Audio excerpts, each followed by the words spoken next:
Hi, welcome to Teatalks. This is the first session, and today is all about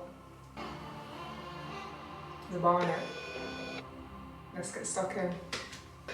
Okay, so I'm gonna be real with you. I did just shoot a video for an hour, and it wasn't recording.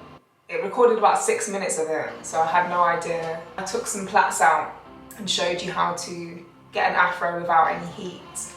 But I will re-record it. Everything happens for a reason. I'm learning. It's alright. I'm going to take the opportunity to take you back in time and run you through a story about how I became one with my hair and how we're just so in love now, you know? Tea talks. You gotta grab some tea before you even log in, but it's the first one, so I'll let you off. If you need to pause and get the kettle on, I'll let you do it. Today I've got a little bit of chamomile. We're gonna be chilling out, and yeah, it's all about the hair.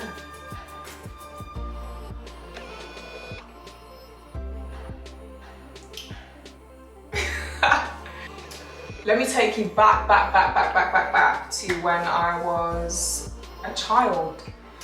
So my mum is Scottish-Irish, and then my dad is from Guyana. For those of you that don't know, it's the top of South America. So when I was younger, I was really insecure about my hair because there wasn't many children around me that had hair like mine. I'm the youngest of 5, so my sisters, but they're different age ranges, so they weren't around me all the time. You know, obviously when you go to school and things like that. So I always felt a bit insecure and felt a bit out of place, didn't really know how to deal with it. Like when you're really young, you don't really care, you know? Like I knew I looked a bit different, but I didn't really care. It wasn't, you're not like thinking about your image. But I remember when I was about 8 years old, we moved from London to Margate. Yeah, so Margate, everyone's white. And I went to a school and there was only 3 mixed race people in my whole school, me being one of them. Anyway, so I'm like 8 years old in this all white school, and I remember this girl coming up to me and saying like, oh, you remind me of Macy Gray. And it's not that I feel any way about Macy Gray. She's an incredible artist and very talented, but we clearly look very different. I just felt like she just didn't really think about what she was saying, and I remember then going and looking in the mirror and feeling like, oh, you look different, like something's odd, and started feeling weird in my body and wanting to change my hair. And at that time I used to do a lot of cane rows or get people to do it for me, so I wouldn't have to have my hair out because I felt weird. And that's when that battle with my hair really started, around 8 years old. And it was really uncomfortable. Then when I was 10, we moved back to London. I went back to my old school, which was really nice because there was a good mix of black and white children and other ethnicities. I was just adamant I wanted to learn how to do my own hair, and I didn't want to have to go to people to do it. So I would sit in the mirror for hours and try and plait it and do different things just to, you know, connect with it a bit more. But I still wasn't in love with it, which was really sad. My mum and dad weren't together, so we had this arrangement where I was with my mum in the week and at my dad's at the weekend, me and my older brother, the youngest of 5. The rest of them were old enough to do their own thing. So one weekend I was at my dad's, and he had these neighbours, these twins and their mum, and I used to go and play with them and stuff. And the mum said one day, like, we're gonna relax the twins' hair, do you wanna relax yours? Because they had like a kind of similar texture to mine. And I was like, what does relax mean? And she was like, well, your hair's straightened permanently, but when it grows out, it will be curly again. So I was like, that's like a dream. Like, that's just effortless. I always wanted that floppy ponytail. And so I went up to my dad's and knocked on the door and I said, Dad, you know, can I get my hair relaxed? And I have never seen my dad so mad. He went berserk, shouting. Like, because he always used to tell me that you need to learn to love yourself. This is how you came, this is how you look. Don't let society try and change you. and he literally shouted at me and was just like, if you ask me that again, I don't know what's gonna come out of me. So I was like, okay, there's a real lion in there. And his reaction confused me because I was like, why is he so thingy about hair? Like, it's my hair, why can't I just straighten it? But he was adamant it's not happening. My dad was a Rasta, he had dreadlocks, like, don't touch your hair. So he was like, no way, like, no way. She's not straightening her hair. So I was really mad, had my tantrum, went off, da da da da. Later in life I realised how amazing that was, that he saved me from getting into that cycle. And then I went to secondary school, and that's a whole other thing. There's just a lot going on, and I became really self-conscious. And I didn't want my hair out. I used to wear it in this bun. When I was in year 7, I would wear it slicked back in a bun, and I would not have my hair out. I didn't want any sort of afro showing. Then I remember in year 8, I just developed this stupid thing with my forehead, and was like, it's massive. I would wear this headband, and I'd have these 2 little stupid plaits hanging down, and this little puff, but I was showing a bit of the afro. It was coming out slowly. Then I remember I went on holiday, the 6 weeks holiday, and I came back with this massive fat tan along my head because I was like, my head's too big, I can't have it without the headband. So I took it off, and year 9, I don't know what happened, but I just came in with this, I'm gonna just wear my hair out. So then that was like trying to discover products, Pink, Soft and Free, all them mad ones. And I would drench my hair in the product to try and make it flat, but it still was like out at least. That went on for a while. And then I discovered just hair straighteners. So I got my first pair of GHDs, and that was it. I was straightening my hair every single day. I didn't want any kink, any curl. And I don't know where this came from, but it was just like I wasn't embracing my hair. I didn't want to accept it. So it would be like dead straight, and if there was any kink or anything, I'd need to go home. I didn't want to go to school. It was too much. Finally, when we was kind of like leaving school, I was like, okay, my hair's here. So I would like style it, and it wouldn't be big, but it would be out. And I was slowly starting to accept it. Then when I was 16, I got into modeling, and I remember doing my first shoot, and they made my hair massive. And I just felt incredible. This is the first time it kind of had been celebrated. I remember just feeling amazing and being like, wow, all those years of what I experienced and those feelings, I feel great now, and I'm ready to embrace this new version. And it was really good, it was really fun. In that process, I found a really smart way to help my hair grow by putting weave in.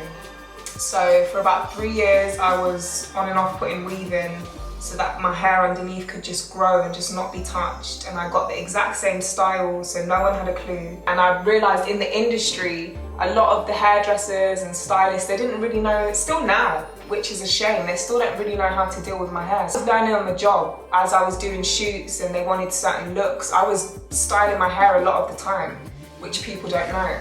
I'll show you some pictures. And no one had a clue, because prior to that, like, I became obsessed with the curly look, but I started to use tongs. So I wanted to tong it up and afro it out, but the heat was so damaging to my hair, and I didn't have anyone alongside me kind of telling me about how to deal with my hair. So I was learning on the job, and I had to do a big chop twice, like really short, and I was crying, and it was really hard.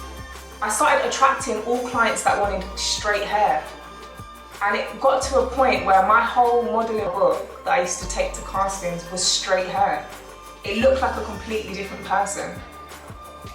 I remember sitting at a casting one day and looking in my book and being like, who is that? Like, it's just straight hair. And again, I took it to my dad's. Every time I got like new pictures and stuff, I'd show my mum and dad. And I took my book to my dad's one day, and he was just like, what is this? Where are you? Where's Sharminah? Where's your hair? And it just kind of like came to me. I'm not being myself. I'm literally masking something. I don't know why I'm trying to fit into like a white image, or, you know, because especially with the industry, it's like predominantly white. So I guess subconsciously I was trying to fit in, but I don't fit in. It's not that, I'm not that. So I have to learn to embrace it. I got to the point where I was like, okay, I'm gonna take control of the situation. And I went into my agency and I said to them, look, you know, this doesn't represent me very well. I'm going out on castings and trying to book jobs as someone else. This is not how I look. There are girls that have my features that have straight hair, and that's what they should get booked for. But I know there's clients out there that want curly girls, and I want to be one of those girls. So the agency was great. They helped me kind of clean my image up and get all fresh images, and my whole book turned to curly. And I was really happy about that, and it felt really great, the fact that I had had that realization and gone through that journey and then voiced, you know, what I wanted to happen, take action with it, and watched it transform. I grew my hair back out, and then it was another test from the universe. It's so funny how it happens. I kept booking modelling jobs, but they all wanted to put the heat on the hair. So I had to start putting my foot down, speaking out, using my throat chakra and saying no heat, no colour, and being prepared to lose a few clients, but knowing that there's going to be better clients that come in more suited to my personality, more suited to my mindset, and more suited to my journey of self-love, which is, you know, natural. It was a big shift. It got to the point where I just said, yeah, no straightening, no curling, tonging, and no colour. And my hair grew and grew and grew, and it was great, and I had fun.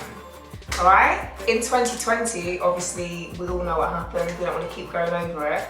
But I had a lot of time to myself, and I wasn't on shoots, so I just stopped touching my hair. And what I did was I developed this routine where I would plait my hair into single plaits and leave it to set, oil it up, you know, put some nice moisturising masks on it, and I just left it to grow. And I'm going to show you how big it got. It got really long. I've just done a chop maybe 2 months ago, just because I felt like it was a good time to shed and just free up the mind from everything that had happened. I want to get it back to that length. And I know the process now, so it's a lot easier. But I am going to be showing you how to style and care for your hair without any heat. Your hair's gonna love you. Your hair is, because my hair loves me. Listen, and I love my hair. Oh, I'll tell you, I'll go to the end of the earth for her. Listen, right? So I'm gonna show you how we became what we are today. And I hope that wherever you are on your hair journey, this inspires you and brings some knowledge to you to realise that there's ways to do it without plugging anything in. You can just do it at home natural. One more thing. Teatalks is going to be about self-love. We're going to talk about different things that pull you out of alignment and ways to get you back into alignment. So this is going to be a safe space for future guests that come in to speak on their views and opinions. So with this being a safe space, I want to take this opportunity to speak to myself, and I'm going to dedicate this to my younger self and let you know how proud I am of you for taking action, speaking up, and not letting people push you around, you know, when they were coming at you with the tongs, and you saying, no, I won't do the shoot, I don't care about the money, my hair and my well-being is more important to me than any price tag. So I'm really grateful for your strength. Yeah. This has been Teatalks, and you know, if you want to keep up to date with me, let's get a conversation started. Tell me about your hair journey. Where are you at? Where have you been? And where are you going? Let me know. Let's talk. Let's exchange products and ideas. In the meantime, subscribe. Yeah, get comments in, and let's keep this connection going. On that note,